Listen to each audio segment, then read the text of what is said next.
मेरे प्रिय बच्चों, बहुत कम लोग जानते हैं, लेकिन बाइबल में एक ऐसा वचन है जो कहता है कि यीशु नर्क तक गए थे और वहां जाकर उन्होंने जो किया वो आपको हैरान कर देगा। सदियों से विद्वान, धर्मगुरु और आम विश्वासियों के मन में यह सवाल है, आखिर यीशु के क्रूस पर मरने और फिर जी उठने के बीच के 3 दिन में क्या हुआ था? बाइबल बंद आत्माओं, पृथ्वी के सबसे नीचे के हिस्सों और मौत और नर्क की चाबियां जैसे शब्दों का जिक्र करती है, लेकिन इनका मतलब क्या है? जब यीशु का शरीर कब्र में रखा गया था तब वह खुद कहां थे और वह इस सृष्टि की सबसे अंधेरी जगहों में क्या करने गए थे? इस सवाल का जवाब शुरू होता है उस पल से जो इंसानी इतिहास के सबसे गहरे और दर्दनाक पलों में से एक था।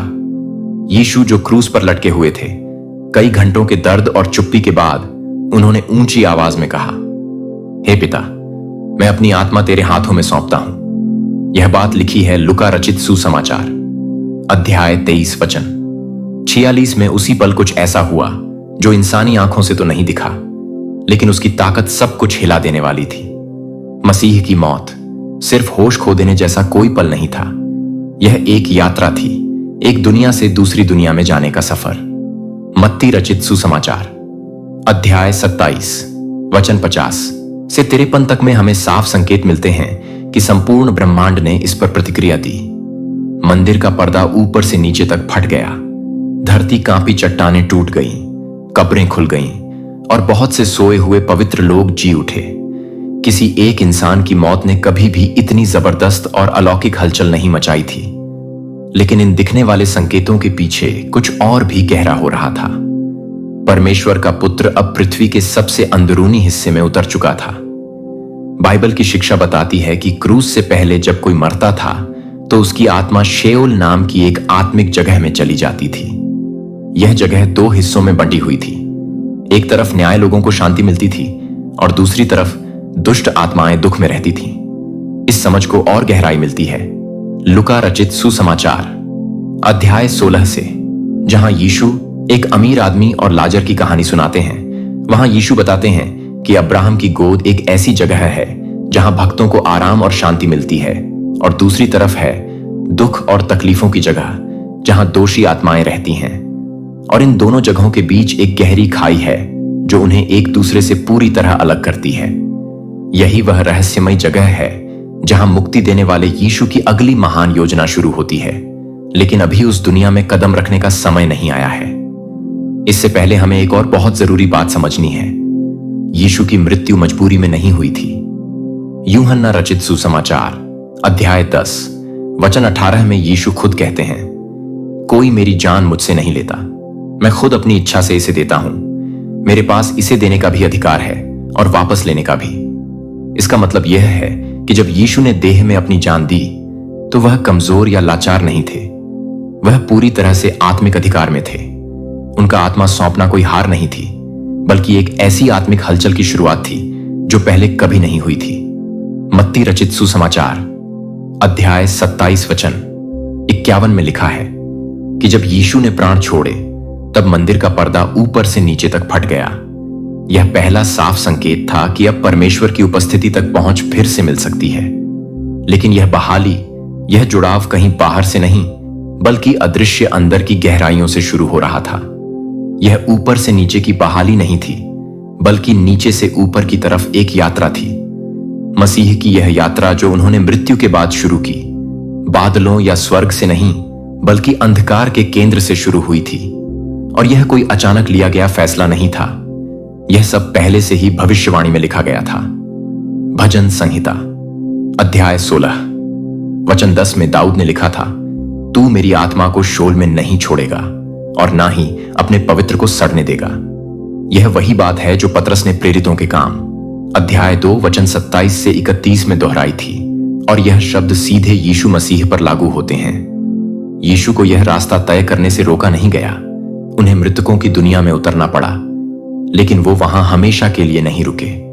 परमेश्वर ने उन्हें वहां ठहरने नहीं दिया।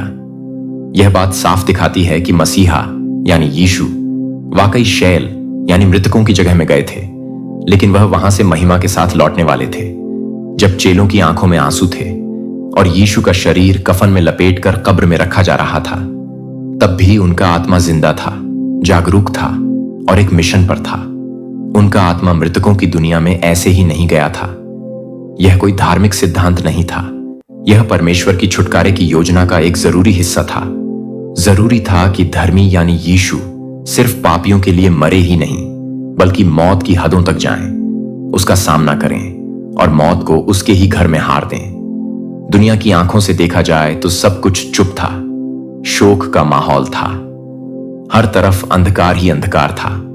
लेकिन जो हमारी आंखें नहीं देख सकती थीं, वहां उस परम योजना के पर्दे के पीछे आत्मिक दुनिया हिल रही थी।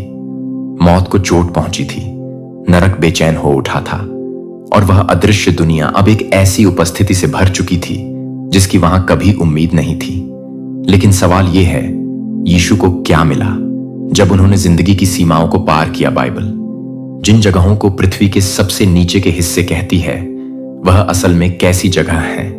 वहां कौन रहता था और यीशु को वहां जाना क्यों जरूरी था? इन सवालों का जवाब तभी मिलना शुरू होता है जब हम उतरते हैं उस गहराई में जिसे बाइबल शोल कहती है, यानी मृतकों की वो दुनिया जहां एक बड़ी भीड़ चुपचाप इंतजार कर रही थी, उस वादे की जो एक दिन जरूर पूरा होने वाला था।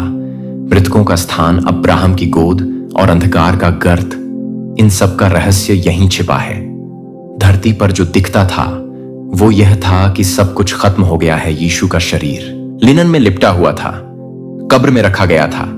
सैनिक उसकी रखवाली कर रहे थे और उनके चाहने वाले दुख और आंसुओं में डूबे हुए थे। लेकिन एक ऐसी हकीकत भी थी जो इंसानी आंखों से दिखाई नहीं देती थी। यीशु उस समय एक अनजानी दुनिया में प्रवेश कर रहे थे, एक ऐसी जगह जहां धरती की कोई रोशनी नहीं पहुंच सकती, जहां इंसानों की आत्माएं चुपचाप इंतजार कर रही थीं। बीच में सांत्वना और सजा के, जिसे हम मृतकों की दुनिया कहते हैं, बाइबल में उसे श्योल कहा गया है। एक ऐसी जगह जो रहस्यमय भी है और वास्तविक भी। यीशु और कई नबियों ने इस जगह को ब्रह्मांड की आत्मिक रचना का एक हिस्सा बताया है। अब यह समझने के लिए कि यीशु ने वहां जाकर क्या किया, हमें पहले यह समझना होगा कि यह जगह कैसी थी, क्योंकि शल कोई एक ही जैसा स्थान नहीं था। यह कई अलग अलग हिस्सों में बंटा हुआ था। उसमें से एक हिस्सा था अब्राहम की गोद, जिसे स्वर्ग का इंतजार, गृह या परमेश्वर का आराम स्थान भी कहा जाता है। यहां पर वे धर्मी लोग रहते थे जो परमेश्वर के वादे की पूरी होने का इंतजार कर रहे थे। और दूसरी तरफ था पीड़ा का स्थान, जहां दोषी आत्माओं को रखा गया था। इन दोनों के बीच था एक गहरा और पार ना होने वाला खाई। यह बातें किसी कहावत या परंपरा से नहीं आई, बल्कि यह सब यीशु के खुद के शब्द हैं, जैसा कि लिखा है लुका अध्याय 16 में, जहां उन्होंने धनी व्यक्ति और गरीब लाजर की कहानी सुनाई। इस कहानी में दोनों की मृत्यु होती है। धनी व्यक्ति को दुख की जगह ले जाया जाता है जहां वह तड़पता है, और गरीब लाजर को अब्राहम की गोद में सांत्वना मिलती है। उन दोनों के बीच जो खाई थी वह इतनी गहरी थी कि कोई भी एक से दूसरे के पास नहीं जा सकता था। इससे साफ होता है कि क्रूस से पहले भी धर्मियों और दोषियों की आत्माओं का अलग अलग ठिकाना था। अब्राहम की गोद कोई स्वर्ग नहीं थी, लेकिन यह एक शांति और आराम की जगह थी, जहां पुराने समय के भक्त लोग जैसे कि हाबिल, नूह, अब्राहम, मूसा, एलिया, दाऊद, दानियल और भी बहुत से लोग जो मसीहा के आने से पहले परमेश्वर पर विश्वास रखते थे, वहां आराम कर रहे थे। वो लोग एक पवित्र इंतजार गृह में थे, जहां वह परमेश्वर की वादा की पूर्ति का इंतजार कर रहे थे। इब्रानियों अध्याय 11 इस बात की पुष्टि करता है। वहां लिखा है कि यह सब लोग विश्वास में मरे, लेकिन वह वादा अभी पूरी तरह से पूरा नहीं हुआ था, क्योंकि परमेश्वर ने उनके लिए कुछ और बड़ा सोचा था, ताकि हमारे बिना उनकी पूरी मुक्ति ना हो। वहीं दूसरी तरफ शैल का दूसरा हिस्सा एक ऐसी जगह थी जहां अंधकार था, दर्द था और अलगाव था। वहां दोषी आत्माएं दुख झेल रही थीं और उन्हें याद आ रहा था कि उन्होंने जिंदगी में परमेश्वर को कैसे ठुकराया था। यीशु की बताई कहानी में वही अमीर व्यक्ति एक बूंद पानी की भीख मांगता है और वह चाहता है कि लाजर जाकर उसके भाइयों को चेतावनी दे। लेकिन वहां एक अंतिम फैसला दिया गया था। अब कोई वापसी नहीं, अब कोई राहत नहीं और अब कोई दूसरा मौका नहीं है। इस बात को समझना बहुत जरूरी है, क्योंकि जब यीशु मरे तो वह सीधे स्वर्ग नहीं गए थे। यह बात यीशु ने खुद कही जब उन्होंने क्रूस पर लटके हुए उस पछताए हुए चोर से कहा, आज तू मेरे साथ स्वर्ग लोक में होगा। यीशु ने यह नहीं कहा कि आज तू मेरे साथ स्वर्ग में होगा। उन्होंने कहा स्वर्ग लोक में होगा। उन दिनों में स्वर्ग लोक का मतलब था अब्राहम की गोद, वही शांत जगह जहां धर्मी आत्माएं इंतजार कर रही थीं। यीशु उस जगह पर गए ताकि उन्हें सिर्फ दिलासा ना मिले, बल्कि वहां कुछ बहुत बड़ा और नया शुरू हो सके। वो गए धर्मी आत्माओं को छुड़ाने के लिए, वो गए उस वादे को पूरा करने के लिए, वो गए स्वर्ग का रास्ता खोलने के लिए। हमेशा के लिए इसी सच्चाई में पूरा होता है वो जो लिखा है इफिसियों अध्याय 4 वचन 8 से 10 में। जब वह ऊपर गया तो उसने बंदियों को साथ लिया और इंसानों को वरदान दिए। अब जब वह ऊपर गया, क्या यह जरूरी नहीं कि वह पहले नीचे भी उतरा था? पृथ्वी के सबसे नीचे के हिस्सों में पृथ्वी के सबसे नीचे के हिस्से। यह बात कई बार बहस का विषय बनी रही है, लेकिन इसका असली मतलब यही है कि यीशु शरीर की कब्र में ही नहीं बल्कि मृतकों की आत्मिक दुनिया में भी गए। और यह उतरना कोई हार नहीं थी, यह एक जीत थी। यीशु वहां कैदी बनकर नहीं बल्कि मुक्ति देने वाले के रूप में गए। जब उस गहरी खाई के दूसरी तरफ के लोग अब भी दर्द और तकलीफ में थे, तब धर्मी आत्माएं जो सालों से इंतजार कर रही थीं, अब अपनी आंखों से उस वादे को देख पा रही थीं। वही मसीहा जिसकी घोषणा नबियों ने की थी, अब उन्हीं के बीच में था, मरे हुए की दुनिया में चल रहा था, लेकिन उसके भीतर थी अनंत जीवन की शक्ति। यह सच्चाई मौत के बारे में इंसानों की सोच को हिला देती है। यीशु सिर्फ मरे नहीं, उन्होंने उस हकीकत में प्रवेश किया जहां इंसान की आत्मा मौत के बाद जकड़ी रहती है, और वह वहां गए ताकि अंदर से उन जंजीरों को तोड़ सकें जो बात बहुतों के लिए एक अंत जैसी लगती थी, वही अब बन गई थी। इंसान की सबसे गहरी जगह में एक स्वर्गीय प्रवेश की शुरुआत। लेकिन उस अदृश्य दुनिया में सिर्फ धर्मी और दोषी आत्माएं ही नहीं थीं, वहां और भी एक डरावनी और रहस्यमयी श्रेणी मौजूद थी, जिसका जिक्र बाइबल में बहुत गहराई से लेकिन रहस्य में किया गया है। उन्हें कहा गया कैद में बंद आत्माएं, ऐसे प्राणी जो इंसान नहीं थे लेकिन बहुत पुराने जमाने से न्याय का इंतजार कर रहे थे, और यीशु यानी उनसे भी मिलने गए। लेकिन इस बार कोई दिलासा देने के लिए नहीं, क्योंकि वहां उस गहराई में एक ऐसी घोषणा गूंजने वाली थी जैसी आज तक कभी नहीं सुनी गई थी। यह संदेश किसी को छुड़ाने के लिए नहीं था, बल्कि एक जीत का ऐलान था। 3 दिन तक यीशु धरती के दिल में रहे वादे अब पूरे हो रहे थे। यीशु की मौजूदगी मृतकों की दुनिया में ना तो चुपचाप थी और ना ही कोई प्रतीकात्मक बात, वो असली थी, सचमुच की थी। यीशु धरती की गहराई में उतरे थे, एक ऐसी मिशन के साथ जो कोई इंसान कभी पूरी नहीं कर सकता था। और यह यात्रा कोई अचानक हुई घटना नहीं थी, बल्कि यह उस वादे को पूरा करने के लिए थी जो बहुत पुराने जमाने से किया गया था। खुद यीशु ने इस पल को पहले से बताया था, जब वह फरीसियों से कह रहे थे, जिस तरह योना 3 दिन और 3 रात उस बड़ी मछली के पेट में था, उसी तरह इंसान का पुत्र भी 3 दिन और 3 रात धरती के दिल में रहेगा, जैसा कि लिखा है मत्ती अध्याय 12 वचन 40 में। यह कोई तुलना या रूपक नहीं थी, यह एक साफ और सच्चा ऐलान था। धरती का दिल यह सिर्फ शब्द नहीं थे, बल्कि एक आत्मिक गहराई से भरी हुई अभिव्यक्ति थी। इसका मतलब सिर्फ शारीरिक मौत नहीं था, बल्कि एक ऐसी खास जगह जो आत्मिक दुनिया की रचना का हिस्सा थी, जहां मरने के बाद आत्माएं इंतजार करती थीं। यीशु जानते थे कि उनकी मिशन क्रूज पर आखिरी सांस के साथ खत्म नहीं होने वाली थी। अभी भी एक और रास्ता बाकी था, एक उद्देश्य जो अदृश्य संसार में पूरा होना था, वहां जहां आज तक कोई आत्मा नहीं पहुंची थी, लेकिन अब वह खुद जाने वाले थे। सदियों से नबियों ने यह बात बताई थी कि मसीहा सिर्फ पाप पर ही नहीं बल्कि मौत पर भी विजय पाएगा, और ऐसा करने के लिए उन्हें मौत के अपने ही घर में जाकर उससे सामना करना पड़ेगा। भजन संहिता अध्याय 139 वचन 8 में इस सच्चाई की झलक पहले से ही दी गई थी।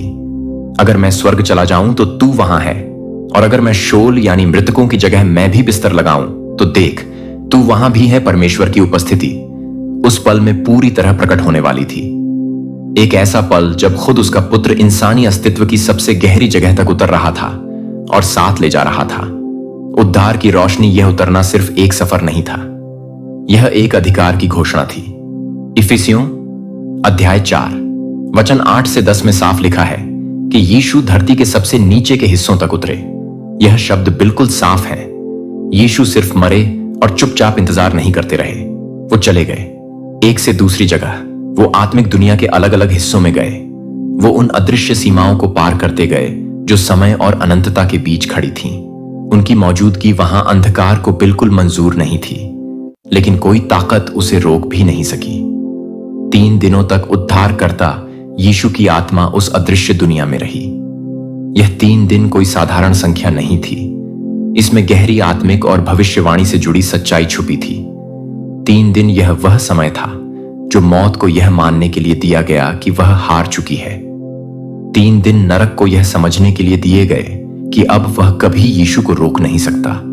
और फिर 3 दिन के बाद जब सब कुछ खत्म होता सा लग रहा था, यीशु वहां से बाहर आए, एक मेहमान बनकर नहीं, बल्कि उसके रूप में जिसके हाथ में उस जगह की चाबी थी। यह दिन इंतजार के नहीं, बल्कि वादे के पूरे होने के दिन थे। वो वादा जो पूर्वजों से किया गया था, जो राजाओं और नबियों से कहा गया था, और जो उन सभी लोगों ने माना था जो परमेश्वर की बातों पर विश्वास करते थे। अब वही वादा आत्मिक दुनिया के बीचों बीच पूरा हो रहा था। मौत, जो अब तक कभी नहीं हारी थी, अब उसके सामने वह खड़ा था जो उसे हरा सकता था। पुनरुत्थान की कहानी तब और गहराई से समझ आती है जब हम यह जान पाते हैं कि क्रूस और खाली कब्र के बीच क्या कुछ हुआ था। यीशु की जीत खामोशी में शुरू हुई थी, जब सैनिक कब्र की रखवाली कर रहे थे और चेले डर के मारे छिपे हुए थे। तब उद्धारकर्ता ऐसे इलाकों में चल रहे थे जहां अब तक इंसाफ की रोशनी कभी पहुंची ही नहीं थी, और वहीं उनकी मौजूदगी एक बहुत बड़ी योजना को पूरा करने लगी। इंसान और परमेश्वर के बीच टूटा हुआ रिश्ता फिर से जोड़ने की योजना। उन 3 दिनों का हर एक पल एक मकसद के साथ था। यीशु सिर्फ मृतकों की जगह को देखने नहीं गए थे, वह वहां एक राजा की तरह, एक न्याय की तरह और एक उद्धारकर्ता की तरह गए थे। नबियों के शब्द अब सच हो रहे थे। भजन संहिता अध्याय 24 वचन 7 की बात जैसे अनंत द्वारों पर गूंज रही थी। हे द्वारों, अपने सिर ऊपर उठाओ। हे अनंत दरवाजों, तुम खुल जाओ और महिमा का राजा प्रवेश करेगा। लेकिन यह प्रवेश हर जगह खुशी का कारण नहीं था, क्योंकि जहां एक तरफ धर्मी आत्माएं यीशु को देखकर कह रही थीं, वादे पूरे हो गए, वहीं दूसरी तरफ उस दुनिया के कुछ हिस्से कांप रहे थे। ऐसे आत्मा रूप प्राणी जो इंसान नहीं थे, जो नूह के जमाने से ही न्याय का इंतजार कर रहे थे, अब पहचान रहे थे उसकी मौजूदगी को, जिसने उन्हें बहुत पहले ही हरा दिया था। इससे पहले कि वह बंद किए जाते, यीशु की मौजूदगी इन गहरी और अंधेरी जगहों में अभी तक पूरी तरह समझाई नहीं गई थी, लेकिन उसकी घोषणा पहले से की गई थी। और अब जब वो सबसे गहरे अंधकार के सामने खड़े थे, वो कुछ कहने वाले थे, ऐसा कुछ जो सृष्टि का इतिहास हमेशा के लिए बदल देगा। अब वो खामोशी का समय खत्म हो रहा था। वही आवाज जिसने कभी समुद्र और तूफानों को शांत कर दिया था, अब अंधेरे की गहराई में सुनाई देने वाली थी। और जब उन्होंने अपना मुंह खोला तो नरक ने वह सुना जिसकी उसे कोई उम्मीद नहीं थी। यह कोई विनती नहीं थी, यह आदेश था। यह कोई मध्यस्थता नहीं थी, यह घोषणा थी, क्योंकि अंधेरे और कैद के बीच कुछ ऐसे भी थे जिन्हें यह सुनना जरूरी था कि क्रूस की जीत हो चुकी है। वो आवाज जो अंधकार में गूंजी, वो थी उन कैद आत्माओं के लिए एक घोषणा। धरती पर एक गहरा सन्नाटा था। सब्त का दिन शुरू हो चुका था। यीशु का शरीर अब भी सैनिकों की निगरानी में था और चेले डर और उलझन में कहीं छिपे हुए थे। लेकिन उसी समय उस छुपी हुई और गहराई भरी आत्मिक दुनिया में, जहां समय भी इंसानों के नियमों को नहीं मानता, वहां मसीह की मौजूदगी ऐसी रुकावटों को तोड़ रही थी जो कभी किसी ने पार नहीं की थी। उनकी आत्मा कहीं हवा में लटकी नहीं थी। वो सिर्फ ध्यान में बैठे नहीं थे, वो चल रहे थे, और जहां जहां वह कदम रखते कुछ ना कुछ बदल जाता। न्याय की रोशनी अब उन जगहों में पहुंच रही थी जहां पहले लोग परमेश्वर की बात नहीं मानते थे, और उन आत्मिक अंधकार की जगहों के बीच एक ऐसा समूह था जो उद्धार का इंतजार नहीं कर रहा था, बल्कि अपने न्याय का इंतजार कर रहा था। पहला पत्र रस अध्याय 3 वचन 18 से 20 हमें नए नियम की एक सबसे रहस्यमयी घोषणा देता है। मसीह ने पापों के लिए एक बार दुख उठाया, धर्मी ने अधर्मियों के लिए, ताकि वह हमें परमेश्वर के पास ले जाए। शरीर के रूप में तो वह मारा गया, लेकिन आत्मा के रूप में उसे जीवन मिला और उसी आत्मा में वह गया और उन आत्माओं को संदेश दिया जो अब बंदी गृह में हैं, वे जो पहले परमेश्वर के धैर्य के समय नूह के दिनों में आज्ञा नहीं माने थे। यह हिस्सा जिसे कई बार नजरअंदाज कर दिया गया या गलत समझा गया, असल में एक बहुत बड़ी सच्चाई को प्रकट करता है। यीशु सिर्फ मरे नहीं थे, वो मृतकों के बीच गए थे और वहां उन्होंने एक घोषणा की थी।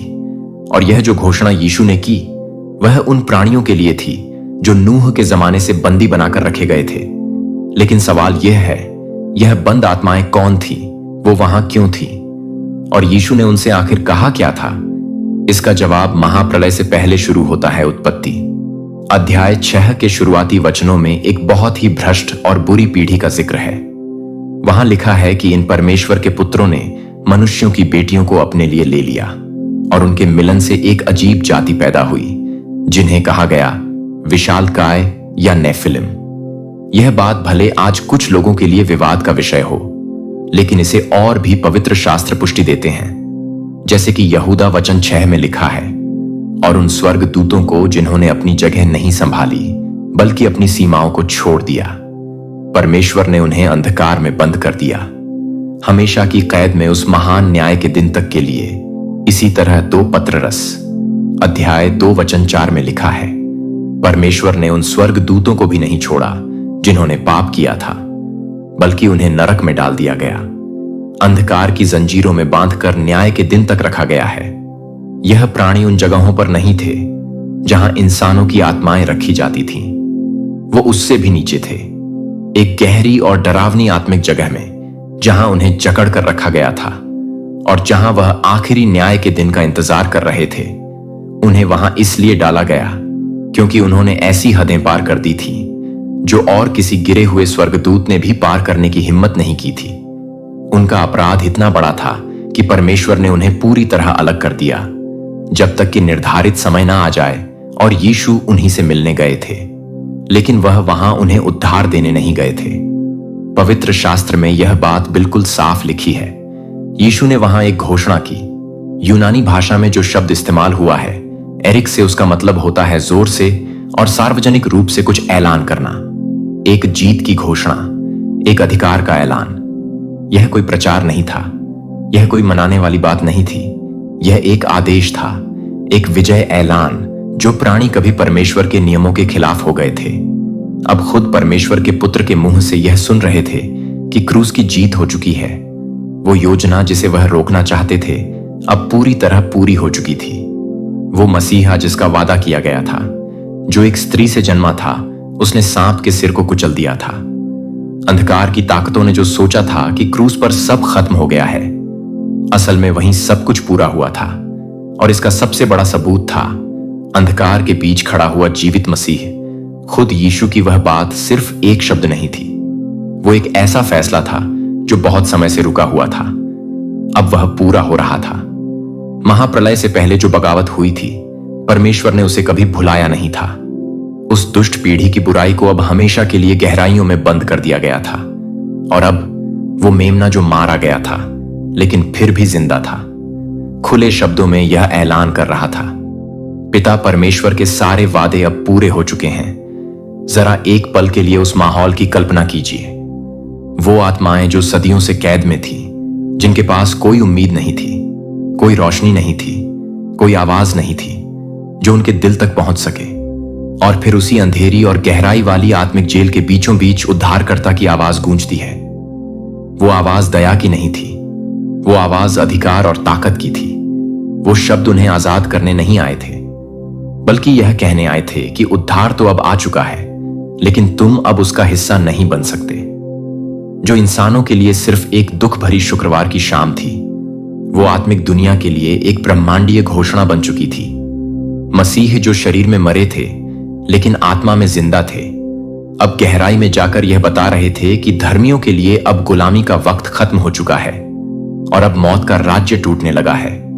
अब अधिकार का मालिक कोई और था और वह मालिक सबसे गहरे अंधकार तक उतर चुका था ताकि जो उसका हक है उसे वह वापस ले सके।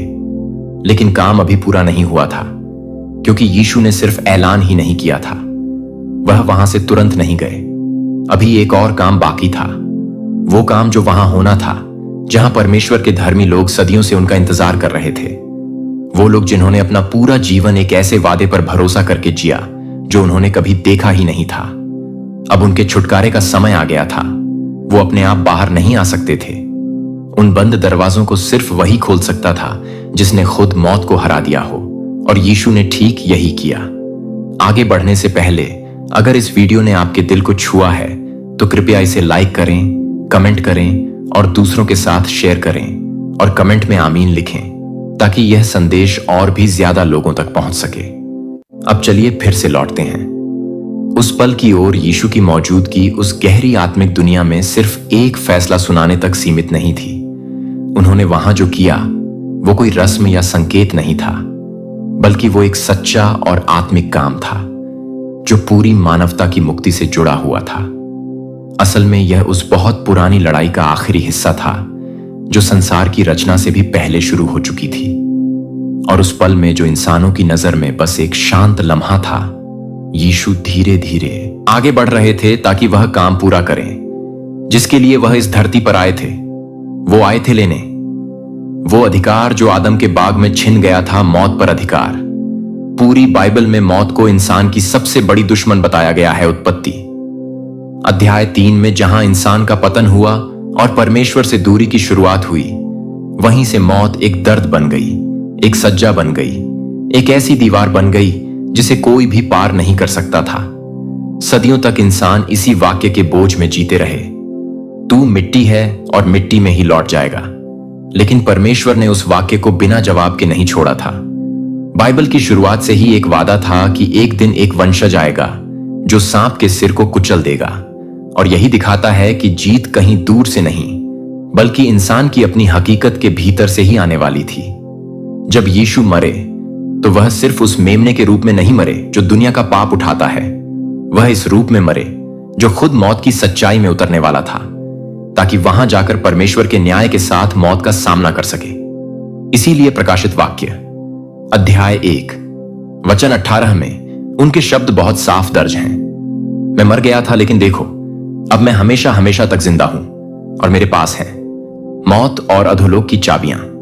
चाबी का मतलब होता है अधिकार, मालिकाना हक खोलने और बंद करने की पूरी शक्ति, और यह चाबियां उसके हाथ में थीं, जिसे कभी यह चाबियां मिलनी ही नहीं चाहिए थी। शैतान, वही शैतान, झूठ का बाप, हम पर हमेशा इल्जाम लगाने वाला, जिसने अपनी पूरी ताकत मौत के डर पर बना ली थी।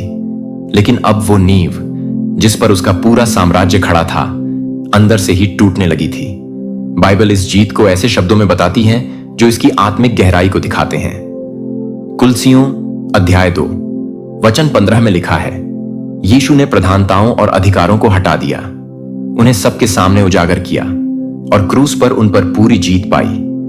भले ही क्रूस की घटना इस धरती पर हुई थी, लेकिन असली जीत आत्मिक दुनिया में मिली थी। जब यीशु मरे तो वह बिना पाप के मरे, और इसी वजह से उन्होंने बुराई की, आत्मिक ताकतों को पूरी तरह से गिरा दिया, क्योंकि उन पर कोई भी दोष लगाया ही नहीं जा सकता था। और यह कोई कल्पना नहीं थी, यह सच्चाई थी, एक असली पूरी तरह से हासिल की गई जीत। वो आत्मिक ताकतें जिन्हें राज्य और अधिकार कहा गया है, जो लोगों को पाप और डर की जंजीरों में जकड़े रखती थीं, अब उन्होंने अपना सबसे बड़ा हथियार खो दिया था, मौत का डर। इसी बारे में इब्रानियों अध्याय 2 वचन 14 और 15 में लिखा है, यीशु ने भी हमारी ही तरह शरीर और खून को अपनाया ताकि अपनी मौत के जरिए उसको हरा दें जो मौत पर राज करता था, यानी शैतान, और उन सबको आजाद कर सकें जो मौत के डर में अपनी पूरी जिंदगी गुलामी में बिताते रहे। मौत का साम्राज्य सिर्फ हराया नहीं गया था, उसे अंदर से तोड़ दिया गया था। मौत और अधोलोक की चाबियां लेना कोई कविता नहीं थी, कोई कल्पना नहीं थी, यह एक असली और सच्चा अधिकार का ट्रांसफर था। उस समय तक कभी किसी ने मौत से अपने आप बाहर आने की ताकत नहीं दिखाई थी। यहां तक कि जो चमत्कार भविष्य वक्ताओं ने किए या जो यीशु ने अपने सेवा काल में लोगों को फिर से जिंदा किया, वो सब भी सिर्फ थोड़े समय के लिए था। वे लोग जिंदा तो हुए, लेकिन उन्हें एक दिन फिर से मरना पड़ा। लेकिन अब बात बिल्कुल अलग थी। अब खुद जीवन का रचयिता यीशु मौत में उतर चुका था और वहां से चाबियां अपने हाथ में लेकर वापस लौट आया था। अब जब हम पढ़ते हैं भजन संहिता अध्याय 24 वचन 7 से 10, तो सब कुछ एकदम साफ दिखता है। हे द्वारों, अपने सिर ऊपर उठाओ, हे अनंत प्रवेश द्वारों खुल जाओ, ताकि महिमा का राजा प्रवेश करें। फिर एक सवाल गूंजता है, यह महिमा का राजा कौन है? यह सिर्फ कोई पूछने की बात नहीं थी, यह एक आत्मिक ऐलान था। वही राजा जो एक समय खुद को मौत तक नम्र कर चुका था, अब जीत की हालत में महिमा के साथ अंदर आ रहा था। लेकिन वो यरूशलेम की गलियों में नहीं, बल्कि आत्मिक दुनिया के अनंत दरवाजों से होकर आ रहा था। वो कोई बंदी बनकर नहीं आया था, वो आया था एक विजेता बनकर। और जैसे ही वह आया, हर अदृश्य दरवाजे अपने आप खुलने लगे। यह जीत जमीन पर इंसानों के लिए शायद शांत और चुप थी, लेकिन आत्मिक दुनिया के लिए यह सबसे बड़ा और सबसे गहरा पल था। न कोई सेना चली, न कोई मंदिर चमका, न जमीन पर कोई तुरही बजी, लेकिन स्वर्ग में, आत्मिक इलाकों में और अंधकार की गहराई में इस जीत का असर पूरी तरह महसूस किया गया जो यीशु क्रूस पर चढ़ाए गए थे। अब वही यीशु एक विजय राजा बन चुके थे और उनकी यह जीत पूरी थी, कभी ना मिटने वाली थी और हमेशा के लिए थी। वो तस्वीर जिसमें मसीह मौत के राज्य के बीच खड़े हैं और उनके हाथों में मौत और अधोलोक की चाबियां हैं, बाइबल में दी गई सबसे ताकतवर झलकियों में से एक है, जो पहले सब कुछ का अंत लगता था, अब वही बन गया था, एक नए युग की शुरुआत। अब मौत उन लोगों के लिए आखिरी पड़ाव नहीं रही जो यीशु मसीह पर विश्वास करते हैं। अब मौत सिर्फ एक रास्ता रह गई थी और वह रास्ता अब बंद नहीं था। लेकिन जब यीशु मौत पर अपना अधिकार ले रहे थे, तब कोई और भी उन्हें देख रहा था। वो नजरें उन लोगों की नहीं थीं जो हमेशा के लिए बंदी थे, बल्कि वह थी उन धर्मियों की जो वादा पूरा होने की उम्मीद में मर गए थे। ऐसे पुरुष और महिलाएं जिन्होंने बिना देखे भी विश्वास किया, जिन्होंने पूरी तरह समझे बिना भी परमेश्वर की आज्ञा मानी, वो सब उस आत्मिक गर्त के दूसरी तरफ थे, अब्राहम की गोद में, और उसी दिन का इंतजार कर रहे थे। और अब जिसके हाथों में मौत और अधोलोक की चाबियां थीं, वो खुद उनके पास आ रहा था। जब आत्मिक अंधकार में यीशु की विजय की आवाज गूंज रही थी और वह मौत पर पूरी तरह अधिकार पा चुके थे, उसी वक्त एक बड़ी भीड़ चुपचाप शांति से इंतजार कर रही थी। वे जंजीरों में नहीं थे और ना ही वह किसी दर्द में थे, वह आराम में थे। लेकिन वह आराम हमेशा के लिए नहीं था, वो बस एक रुकावट थी, एक आदर भरी ठहराव। उस दिन से पहले जब वादा पूरा होने वाला था, वे लोग कौन थे? वे थे वह लोग जो परमेश्वर पर भरोसा करते हुए इस दुनिया से चले गए। जैसा कि इब्रानियों अध्याय 11 में लिखा है, उन्होंने अपने जीवन में उस वादे को पूरा होते नहीं देखा, लेकिन फिर भी वह पूरे विश्वास से जीते रहे और मर गए। ऐसे लोग जिन्होंने कभी हार नहीं मानी, भले ही उन्होंने यीशु को अपनी आंखों से नहीं देखा था, और अब उस खास जगह में जहां परमेश्वर के वफादार लोग आराम कर रहे थे, वो सब अपनी आंखों से उसी को देख रहे थे जिसने विश्वास की शुरुआत की और उसे पूरा भी किया। यीशु ने जिस जगह को क्रूस पर लटके चोर से स्वर्ग कहा था, वो जगह सच में थी, लेकिन हमेशा के लिए नहीं थी। वो धरती के नीचे थी और दुख भरे हिस्से से एक गहरी खाई से अलग थी। वही था वो जगह जहां अब्राहम, इसहाक, याकूब, यूसुफ, मूसा, रूत, दाऊद, एस्तर, शमूएल, यशाया, दानियाल और ऐसे बहुत से लोग जो यीशु के आने से पहले परमेश्वर पर विश्वास करते थे, शांति से आराम कर रहे थे। उन्हें यह पता था कुछ बड़ा होने वाला है। उन्हें वादा मिला था, कई बार इशारा मिला था, थोड़ी थोड़ी झलक भी दिखी थी, लेकिन अब उनके सामने खड़ा था वो जिसका उन्होंने इंतजार किया था। अब उनके सामने थी पूरी महिमा, पूरी सच्चाई। यीशु के हाथ में जब मौत और अधोलोक की चाबियां थीं, तो इसका मतलब सिर्फ यह नहीं था कि उन्होंने अंधकार की ताकतों को हरा दिया है, बल्कि अब उनके पास वह ताकत भी थी जिससे वे आत्माएं आजाद हो सकती थीं, जो सालों से इंतजार कर रही थी। और यहीं पर पूरा होता है एक शांत लेकिन बहुत ही शक्तिशाली आत्मिक एक्सोडस, एक ऐसा एक्सोडस जिसमें उन धर्मी आत्माओं को मुक्ति मिली जिन्हें परमेश्वर ने आदर में रखा था, लेकिन जो अब तक स्वर्ग के उस पवित्र स्थान में नहीं जा सके थे, क्योंकि मेमने का बलिदान अब तक पूरी तरह नहीं हुआ था। लेकिन अब जब यीशु का बलिदान पूरा हो गया तो रास्ता खुल गया। मत्ती अध्याय 27 वचन 52 और 53 में हमें इस पल की एक झलक मिलती है। वहां लिखा है, जब यीशु मरे तो कई कब्रें खुल गईं और उन पवित्र लोगों के शरीर जो पहले मर चुके थे वह जिंदा हो गए। और यीशु के जी उठने के बाद वे उन कब्रों से बाहर आए। पवित्र नगर में गए और बहुत से लोगों को दिखाई दिए। इस भाग के बारे में बहुत कम लोग बात करते हैं, लेकिन इसमें एक ऐसी आत्मिक सच्चाई छुपी है जो सच में घटी और लोगों ने उसे अपनी आंखों से देखा भी। वे पवित्र लोग केवल आत्मा में जिंदा नहीं हुए थे, बल्कि अपने शरीर में भी प्रकट हुए थे। यह घटना भले ही सुनने में रहस्यमय लगे, लेकिन इसका सीधा संबंध उस बात से है जो पौलुस ने इफिसियों की किताब अध्याय 4 वचन 8 में कही है। जब वह ऊपर गया तो उसने बंदियों को बंधन से छुड़ाया और उन्हें अपने साथ ले गया। यह पंक्ति बंदियों को बंधन से छुड़ाया साफ बताती है कि पुराने नियम के उन सभी धर्मियों को अब पूरी तरह छुटकारा मिल चुका था, क्योंकि तब तक वे सीधे स्वर्ग नहीं जा सकते थे, क्योंकि उद्धार का रास्ता पूरी तरह से खुला नहीं था। लेकिन अब सब बदल चुका था। यीशु सिर्फ नीचे नहीं गए थे, अब वे ऊपर भी जा रहे थे, और वह अकेले नहीं जा रहे थे। उनके साथ थी वो पूरी भीड़ जो सदियों से इस वादे को पूरा होते देखने का इंतजार कर रही थी। यह छुटकारा कोई कल्पना नहीं थी, यह बिल्कुल सच्चा सच्चा था।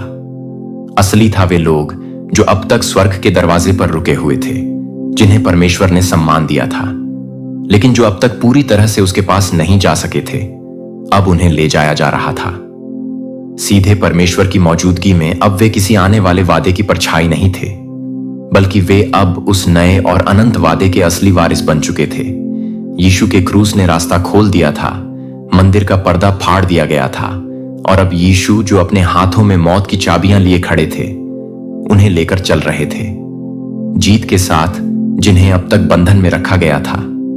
यह वह दृश्य नहीं था जो इंसानों की आंखों से देखा जा सके, लेकिन आत्मिक दुनिया में यह एक महिमा से भरी हुई महान यात्रा थी। यह पहली बार था जब इतने सारे लोग एक साथ स्वर्ग की ओर बढ़ रहे थे। अब यह मिस्र से निकलने वाली यात्रा नहीं थी, अब यह धरती के अंदर से निकलने वाली मुक्ति थी। अब वे उस जगह में नहीं रहने वाले थे जो सिर्फ कुछ समय के लिए था, अब वे उस जगह में जा रहे थे जो हमेशा हमेशा के लिए है। इब्रानियों अध्याय 9 वचन 12 में लिखा है, यीशु एक बार हमेशा के लिए पवित्र जगह में दाखिल हुए, न बकरों या बछड़ों के खून से, बल्कि अपने ही खून से, और उन्होंने हमें हमेशा के लिए छुटकारा दिलाया। और उनके साथ वे सब भी उस जगह में गए जिन्होंने क्रूस से पहले ही परमेश्वर पर विश्वास किया था।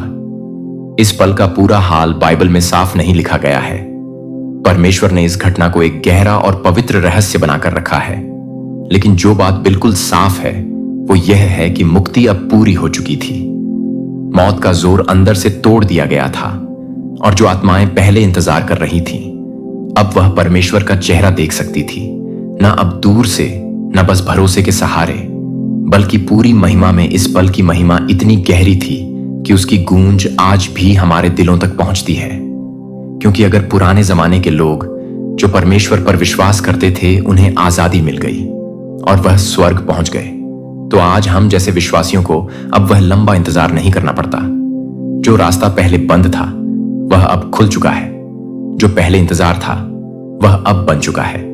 सीधा रास्ता। पौलुस फिलिपियों अध्याय 1 वचन 23 में लिखते हैं, मैं जाना चाहता हूं और मसीह के साथ होना चाहता हूं, क्योंकि यही सबसे अच्छा है। अब रास्ता खुल गया है। अब स्वर्ग उन सभी के लिए घर बन चुका है जो मसीह पर भरोसा करते हैं। अब वे प्रभु के साथ हैं। लेकिन मसीह की कहानी यहां खत्म नहीं हुई थी। धरती पर वापस आने से पहले और सबको खुद को जिंदा दिखाने से पहले एक और बहुत जरूरी काम बाकी था। एक ऐसा पल जो अब तक मिली हर जीत को पूरा और हमेशा के लिए करने वाला था, क्योंकि अब वो मेमना जो मरा था लेकिन अब जिंदा था, उसे ऊपर स्वर्ग जाना था। मेरे प्यारे बच्चे, अभी रुक जाओ, ध्यान से सुनो। मैं तुम्हारा परमेश्वर यहोवा तुम्हें तुरंत पुकार रहा हूं। यह कोई संयोग नहीं है कि तुम यहां हो। यह कोई इत्तेफाक नहीं है कि यह शब्द इस सही समय पर तुम तक पहुंचे हैं। तुम्हारी प्राकृतिक आंखें जिसे नहीं देख सकती, आत्मिक क्षेत्र में वह अत्यधिक तीव्रता, हिंसा और ऐसी जल्दी के साथ प्रकट हो रहा है जिसे तुम नजरअंदाज नहीं कर सकते। एक हमला तैयार हो रहा है, और यह कोई साधारण हमला नहीं है। इसे चालाकी से योजनाबद्ध किया गया है, जल्दी में अंजाम दिया गया है, बुराई से भरा हुआ है, और इसका सीधा लक्ष्य है तुम्हारा जीवन, तुम्हारा उद्देश्य, तुम्हारा बुलावा, तुम्हारी आत्मिक विरासत, मैं तुमसे अभी बात कर रहा हूं, क्योंकि इसके होने से पहले मुझे तुम्हें चेतावनी देनी है। मेरी आवाज तुम्हारे मन के शोर से, तुम्हारे चारों ओर की व्याकुलताओं से, उन संदेहों से जो कभी कभी तुम्हें घेर लेते हैं, उन सब से ऊपर पुकार रही है। जान लो, यह संदेश ना तो तुम्हें बहलाने के लिए है और ना ही बेवजह डराने के लिए। यह एक दिव्य चेतावनी है, एक पवित्र बुलावा, मेरी ओर से सीधी हस्तक्षेप है। मुझे तुम्हें तैयार करना है, तुम्हें ढकना है, तुम्हें अपनी शक्तिशाली हाथ से सुरक्षा देनी है। क्योंकि अगर तुम नहीं समझते कि क्या हो रहा है, अगर तुम इस अदृश्य युद्ध को नहीं पहचानते, तो तुम अपनी सुरक्षा ढीली कर सकते हो, अपनी भूमि खो सकते हो, वह सब कुछ खो सकते हो जिसे तुमने इतनी मेहनत से प्राप्त किया है। तुम महसूस करते हो, है ना, वह मानसिक दबाव जो एक अदृश्य बोझ की तरह है जिसे तुम समझा नहीं सकते। वह बेचैनी जो तुम्हारे सीने में है, वह अचानक आने वाली चिंता जो और किसी को नजर नहीं आती, वह लगातार यह महसूस होना कि कुछ ठीक नहीं है जबकि बाहर सब कुछ सामान्य लगता है। यह तुम्हारी कल्पना नहीं है, यह तनाव नहीं है, यह भावनात्मक कमजोरी नहीं है, यह आत्मिक समझ है। यह मेरा आत्मा तुम्हारे आत्मा को छू रहा है। यह एक आंतरिक संकेत है जो मैं तुम्हें दे रहा हूं, ताकि तुम अपनी आंखें खोलो, अपने आत्मिक नींद से जागो और उस जाल में ना फंसो जो बहुत सावधानी से तुम्हारे लिए बिछाया गया है।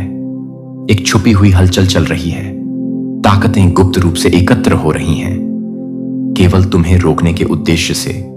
वे तुम्हारे विश्वास की दरार, आज्ञाकारिता की कमी या तुम्हारे रास्ते की व्याकुलता को खोज रही हैं। वे तुम्हें गिराना चाहते हैं, तुम्हें ठोकर देना चाहते हैं और उस बीज को तुमसे छीनना चाहते हैं जिसे मैंने बहुत प्रेम, देखभाल और वादा के साथ बोया है। मैंने तुम्हारे भीतर महिमा के बीज डाले हैं और वे अब अंकुरित होने लगे हैं। दुश्मन ने इसे देख लिया है और इसलिए वह इतनी क्रोध में उठ खड़ा हुआ है। उसे पता है कि एक नया मौसम करीब है। उसने उस आशीष की सुगंध को महसूस किया है जो आने वाली है। उसने तुम्हारी सच्ची स्तुति की गूंज को सुना है। उसने देखा है कि तुम्हारा विश्वास दिन ब दिन कैसे बढ़ रहा है। इसलिए वह चाहता है कि तुम्हें डराए, भ्रमित करे और तुम्हें जाल में फंसाए इससे पहले कि तुम आगे बढ़ो। लेकिन मैं यहां हूं, मैं तुमसे स्पष्टता से बात कर रहा हूं, क्योंकि अब भी समय है। मैं यह सब तुम्हें डराने के लिए प्रकट नहीं कर रहा, बल्कि इसीलिए कि तुम बुद्धिमानी से काम लो, मेरी सच्चाई से खुद को ढंगो, मेरे वचन से चिपके रहो और मेरी छाया में बने रहो। याद रखो, यदि तुम आज्ञाकारिता में चलते हो, मेरी उपस्थिति में बने रहते हो और उस हाथ को नहीं छोड़ते जो तुम्हारा मार्गदर्शन करता है, तो तुम्हारे खिलाफ गढ़े गए कोई भी हथियार सफल नहीं होंगे। यह समय निर्णायक है, यह संदेश गुप्त है, इसे किसी से मत कहना।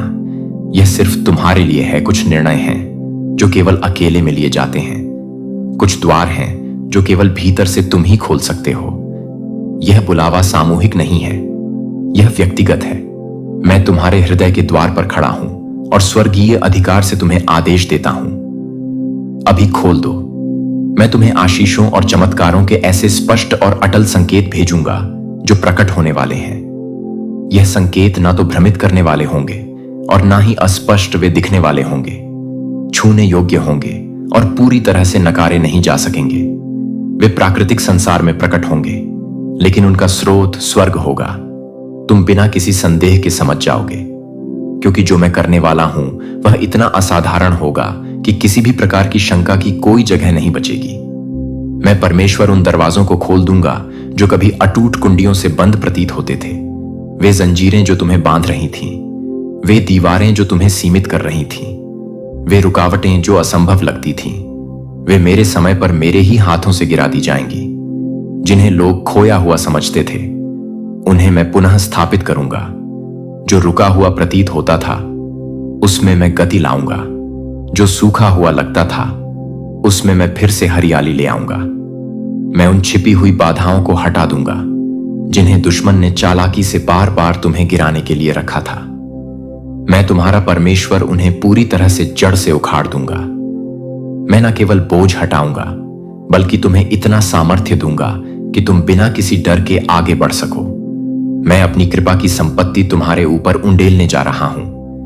मैं केवल भौतिक वस्तुओं की बात नहीं कर रहा, हालांकि वह भी उसमें शामिल होंगी। मैं उस प्रचुर अलौकिक कृपा की बात कर रहा हूं जो मार्ग खोलेगी, लोगों के हृदयों को तुम्हारे पक्ष में मोड़ेगी, अप्रत्याशित प्रावधान लाएगी, पारिवारिक पुनर्स्थापना करेगी, गहरी चंगाई लाएगी और उस शांति को देगी जो हर समझ से परे है। स्वर्ग संकेत देगा, तुम उन्हें देखोगे, वे तुम्हारे अंधकार में तारों की तरह चमकेंगे, आशा के दीप की तरह जो तुम्हें मेरे वचनों की पूर्ति की ओर मार्गदर्शन देंगे। पवन धीरे से चलेगी, तुम्हें व्याकुल करने के लिए नहीं, बल्कि तुम्हारे चेहरे को छूकर यह बताने के लिए कि कुछ नया घट रहा है। वह हवा मेरा आत्मा होगा जो मेरे योजनाओं की पूर्णता को अपने साथ लाएगा। सबसे अनापेक्षित परिस्थितियों में तुम मेरे सामर्थ्यशाली हाथ को कार्य करते देखोगे। तुम उसे छोटी छोटी बातों में महसूस करोगे, असंभव संयोगों में, उन अवसरों में जो बिना किसी मानवीय प्रयास के आएंगे, क्योंकि मैं सब कुछ दिव्य सटीकता से संचालित कर रहा हूं। इसीलिए मैं तुमसे कहता हूं, अपनी आंखें पूरी तरह खोलो और सो मत जाना। इन संकेतों को संयोग मानकर अनदेखा मत करो, इन्हें किस्मत मत समझो।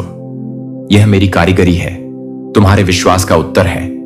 तुमने आंसुओं के साथ बोया है और अब तुम आनंद के साथ काटोगे। बहुत जल्द तुम देखोगे कि आशीर्वाद आश्चर्यजनक तरीकों से बहने लगेगा। तुम अपने परिश्रम का फल गुणा होते देखोगे, मानव योग्यता से नहीं, बल्कि इसीलिए कि मैं तुम्हारे हाथों के कार्य को आशीष देता हूं। तुम उन दरवाजों को खुलते देखोगे जो तुम्हारे अटल विश्वास के कारण खोले जाएंगे। अवसर मेरे सही समय के अनुसार एक क्रम में आएंगे और तुम उसे नकार नहीं सकोगे। तुम जानोगे कि यह मैं हूं, तुम्हारा परमेश्वर, जिसने यह किया। मैं यह सब अनंत प्रेम और पवित्र उद्देश्य के साथ कह रहा हूं। संदेह को अनुमति मत दो कि वह तुम्हारे सामने प्रकट होने वाली बातों को चुरा ले। अधीरता को तुम्हें मेरे समय से दूर मत जाने दो। चलते रहो, विश्वास करते रहो, क्योंकि यदि तुम नहीं रुके तो अपनी आंखों से वह देखोगे जिसे अब तक केवल सपना माना था। मैं तुम्हारे साथ हूं, इसे कभी मत भूलो। जो कुछ मैं करने वाला हूं वह केवल तुम्हारे लाभ के लिए नहीं होगा, बल्कि इसलिए होगा कि मेरा नाम तुम्हारे जीवन के माध्यम से महिमा पाए। मैंने तुम्हारा हर एक कदम देखा है, हर वो रात जब तुम्हारे विचार तुम्हारे विश्राम से भी ज्यादा शोर करते थे, हर वह क्षण जब केवल मौन ही तुम्हारा साथ ही लगता था। तुम्हारा एक भी आंसू अन्न देखा नहीं गया, एक भी प्रार्थना नहीं जो तुम शब्दों में ना कह सके, लेकिन जो तुम्हारे अंतर्दम से निकली। ऐसी बहुत सी बातें हैं जिन्हें तुम्हारे दिल ने वर्षों से उठाया है, बोझ जो तुमने चुपचाप सहन किए, संघर्ष जिन्हें कोई और नहीं समझ पाया, युद्ध जो तुमने अकेले लड़े, लेकिन मैं हर पल तुम्हारे साथ रहा हूं। तुम्हारी कहानी का कोई भी कोना मुझसे छिपा नहीं है। जब तुमने खुद को खोया हुआ महसूस किया, जब तुमने सोचा कि तुम बहुत दूर चले गए हो या बहुत अधिक असफल हो चुके हो, तब भी मेरी उपस्थिति तुम्हें नहीं छोड़ी। तुम्हारे सबसे बड़े भ्रम के पलों में भी मैं अदृश्य में कार्य कर रहा था। तुम रुके नहीं थे, तुम्हें आकार दिया जा रहा था। तुम खोए नहीं थे, तुम्हें तैयार किया जा रहा था। हर प्रतीत होता हुआ विलंब, हर चुप्पी, हर लंबा और दर्दनाक इंतजार किसी गहरे उद्देश्य के लिए था, जिसे अभी तुम्हारा मन समझ नहीं सकता। लेकिन वह दिन आने वाला है और वह दूर नहीं है जब तुम पीछे मुड़कर देखोगे और समझोगे कि यह दंड नहीं था, बल्कि निर्माण था। यह त्याग नहीं था, यह मार्गदर्शन था। मैं उन बातों को संरेखित कर रहा हूं जिन्हें तुम अभी नहीं देख सकते। मैं तुम्हारे मार्ग में ऐसे प्रमुख लोगों, विशेष परिस्थितियों और अवसरों को रख रहा हूं जो सामान्य लगेंगे, लेकिन उनमें मेरी दिव्य छाप होगी। मैं हर विवरण को उस पूर्णता के साथ व्यवस्थित कर रहा हूं जिसे केवल मेरी बुद्धि ही संभाल सकती है। तुम्हारे जीवन में कुछ मोड़ अप्रत्याशित लग सकते हैं, लेकिन वे पूरी तरह से आवश्यक हैं, ताकि मैं तुम्हें उस नियति तक पहुंचा सकूं जिसे मैंने तुम्हारी पहली सांस से पहले तय किया था। मेरी योजना कभी नहीं बदली, भले ही तुमसे कुछ चूकें हुई हो, चाहे रास्ता कठिन रहा हो। मैं अपनी योजना को दोहराता नहीं, मैं उसे हर परिस्थिति के बावजूद पूरा करता हूं। मेरी विश्वास योग्यता तुम्हारी परिपूर्णता पर निर्भर नहीं, बल्कि मेरे अटल प्रेम पर निर्भर है, जो अब तुम्हारे जीवन में प्रकट होने वाला है वह उन छिपे हुए आज्ञाकारिता के मौसमों का फल है, उन पलों का जब तुमने कोई परिणाम नहीं देखा लेकिन फिर भी विश्वास में बने रहे, जब संघर्ष तीव्र था लेकिन तुमने मेरे सत्य को थामा रहा। अब समय आ गया है पूर्ति का, लेकिन ध्यान से सुनो, यह वैसा नहीं होगा जैसा तुमने कल्पना की थी। यह उससे कहीं अधिक होगा। यह तुम्हारी ताकत या मानवीय रणनीतियों से नहीं होगा, यह मेरे हाथ से होगा। मैं ऐसी परिस्थितियां तैयार कर रहा हूं जो न केवल तुम्हारी आवश्यकताओं को पूरा करेंगी बल्कि तुम्हारी उम्मीदों से भी बढ़कर होंगी। और मैं इसे इस तरह करूंगा कि हर कोई जान जाएगा कि यह मैंने किया, केवल इसीलिए नहीं कि तुमने कहा, बल्कि इसीलिए क्योंकि इसे नकारना असंभव होगा। तुम जीवित गवाही बनोगे कि मैं ही परमेश्वर हूं। मैं तुम्हें साधारण जीवन की मध्यस्थता में छोटी छोटी बातों में उन परिस्थितियों में चकित कर दूंगा जिन्हें अन्य लोग केवल संयोग मानते हैं। तुम उनमें उद्देश्य देखोगे। मैं अपने सामर्थ्य को तुम्हारे जीवन में इतनी विशेष, इतनी व्यक्तिगत तरीकों से प्रकट करूंगा कि कोई भी संदेह बाकी नहीं रहेगा। जो दरवाजे खुलेंगे वे कोई आम दरवाजे नहीं होंगे, वे वही होंगे जो तुम्हें विस्तार, परिपूर्णता और उद्देश्यपूर्ण प्रभाव की ओर ले जाएंगे। मैं तुम्हें उन स्थानों पर भी अनुग्रह दिलाऊंगा जहां कभी तुम्हें अनदेखा कर दिया गया था। मैं तुम्हारा नाम उन लोगों के मन में रख दूंगा जिन्होंने कभी तुम्हारे लिए अवसरों के द्वार बंद कर दिए थे, प्रतिशोध के लिए नहीं बल्कि यह दिखाने के लिए कि मेरा हाथ तुम्हें थामे हुए है और मैं ही अपने समय में तुम्हें उन्नति देता हूं। हर वह क्षेत्र जिसमें तुम्हें दबाया गया था अब बहुतायत के साथ पुनः स्थापित होगा। तुम्हारे विरुद्ध बोले गए हर नकारात्मक शब्द को मैं उस गवाही से शांत कर दूंगा जो मैं तुम्हारे जीवन में करने जा रहा हूं। वे प्रतिज्ञाएं जिन्हें तुम भूल चुके थे एक के बाद एक पूरी होने लगेंगी, क्योंकि मैं कभी झूठ नहीं बोलता।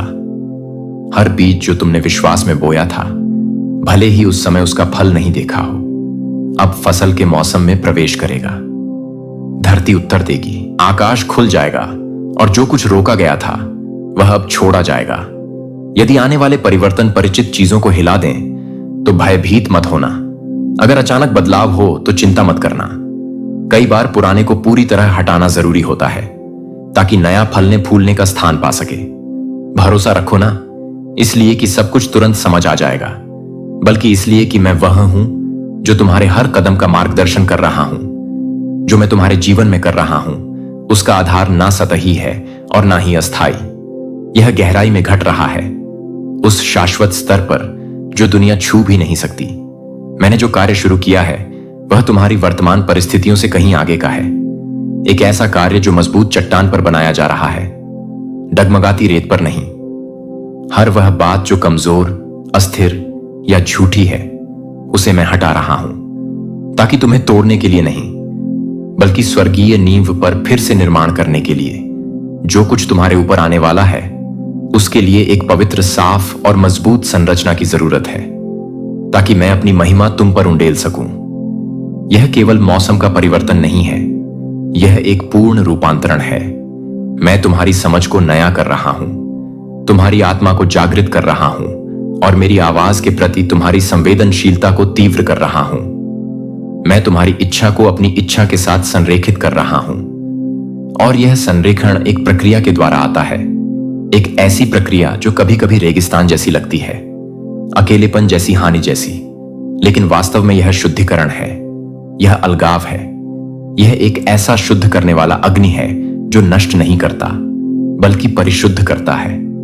मैं तुम्हें सिखा रहा हूं कि सतह से आगे कैसे देखना है, अस्थाई के बीच शाश्वत को कैसे पहचानना है और संसार के शोर के ऊपर अदृश्य को कैसे सुनना है। अब तुम अस्थिर भावनाओं या उन लोगों की तर्क से नहीं चलोगे जो मुझे नहीं जानते।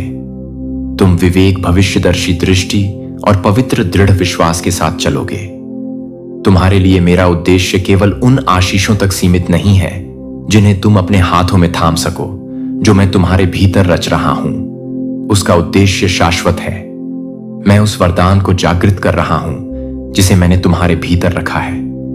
भय, संदेह, असुरक्षा और आलस्य की धूल को हटा रहा हूं, क्योंकि तुम्हें केवल अपने लिए नहीं बल्कि दूसरों को प्रभावित करने के लिए बुलाया गया है। जो मैं तुम्हारे जीवन में करूंगा वह तुम्हारी सीमाओं तक सीमित नहीं रहेगा। वह एक चिन्ह होगा, दूसरों के विश्वास का द्वार होगा। तुम केवल चमत्कारों के साक्षी नहीं बनोगे, तुम स्वयं उनमें सहभागी बनोगे। तुम केवल आशीर्वाद प्राप्त नहीं करोगे, बल्कि उन्हें बढ़ाओगे। मैं तुम्हारे ऊपर सामर्थ्य से भरा हुआ वचन छोड़ रहा हूं, तुम्हें पल भर के लिए प्रेरित करने के लिए नहीं,